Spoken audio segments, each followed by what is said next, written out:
Hey everybody, hey, it's me again. I'm just going to record a little bit of information about the progress of my Rebel and how much fun I'm having. So hope you stay tuned. You know, every time I watch my videos and just it's such a cool looking bike.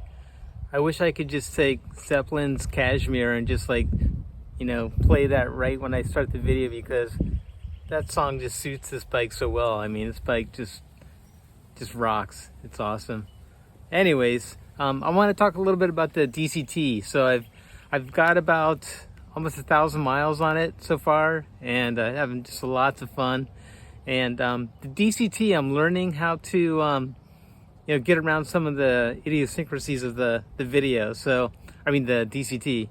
So when you're in rain mode, it's really forgiving. The DCT is, I think, mid-range, and so the shifting is really predictable. The throttle is, you can move it a lot, and it's not that finicky. As you move it to standard and then to sport mode, the DCT is more hair trigger. I don't know how to say this, but it's more hair trigger in how it responds. And you have to be steady on the throttle. I mean, you can hammer on it, and it's going to shift through it. It's going to be really abrupt. But what I found is that there's some kind of false shifting when I didn't want to, unless I'm really steady. So for example, like if I'm in traffic and I'm moving the throttle up and down instead of sort of a steady acceleration, it might hold a gear too long or shift too fast, and it's just something you get used to. And just like any kind of vehicle, finding out how best to operate it so it shifts well. But the shifting is very smooth as long as you understand the feel of the throttle as you're moving through it. So no problems with the DCT. It is excellent, well engineered. You just need to learn how to control the throttle in a way that it's anticipating, so that it can shift correctly. And it does shift right. I mean, it shifts, it anticipates your speed, the angle of your bike, that sort of thing, and it does a really good job. So here in Florida, it's flat and straight. So when you're riding, it's boring as heck. It's pretty being in Florida, but as far as riding, you got to search for places where there's some interesting terrain. Up north, up and down and twisties and varied terrain. It's really nice. Today I went to central northern Florida, and there are some hills and twisties, so I plan on taking it up there around the lakes region. So like Lake Wales or north of there's some really pretty places to ride. I was in the car, so I plan on going up there. It takes a couple of hours to get there from where I am, but I'm just looking forward to that and just traveling once I get some luggage. And speaking of that, the rack still isn't in. I'm probably going to get a GV Trekker Dolomiti 46 aluminum rear case now. I think I'm pretty set on that.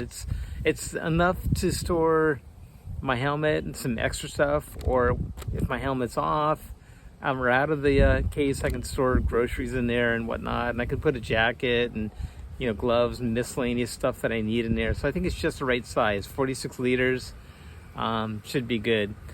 The windshield still is really good. It's a little bit high for my height.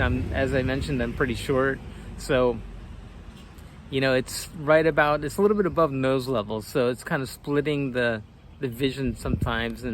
But it's not too bad. I just sit up and look over it when I need to, or look through it because it's clear, and the optics on it are fine. Everywhere I go, people are interested in this bike and they ask me about it. I went to a couple motorcycle stores and said, hey, I've got the 1100, and they're asking me all sorts of questions about it, like, hey, do you like it? Is it working out fine? And it's great. And I've seen a couple of videos on YouTube where people are rating the top cruisers of 2021, and this cruiser is at the top, or like in the top 2 or 3 in every rating. It's a really great bike. It's a modern motorcycle, a mix between cruiser and standard in my opinion, and it has everything that you can imagine. When I've seen a couple of Harley guys that kind of were saying, oh, that's a Honda. It's like, hey, this is a modern motorcycle. This is one of the most modern, well built and interesting and exciting motorcycles in 2021. So don't nag on it. It's a good bike. All right, so the last thing I wanted to say is I really enjoyed reading your comments, and thank you very much for commenting and helping people out. There's a guy that wanted to buy a similar windshield, and I really appreciate the comments, and I really try to answer every single question. So if you have questions, just let me know, and I'll do my best to answer them. So anyways, glad you're interested. It's been a lot of fun. I don't know how many more of these I'm going to make, but thanks a lot. And if you are making videos, thanks to you, because I've been scouring the YouTube for other videos of this bike. Just playing. Anyways, thanks a lot. See ya.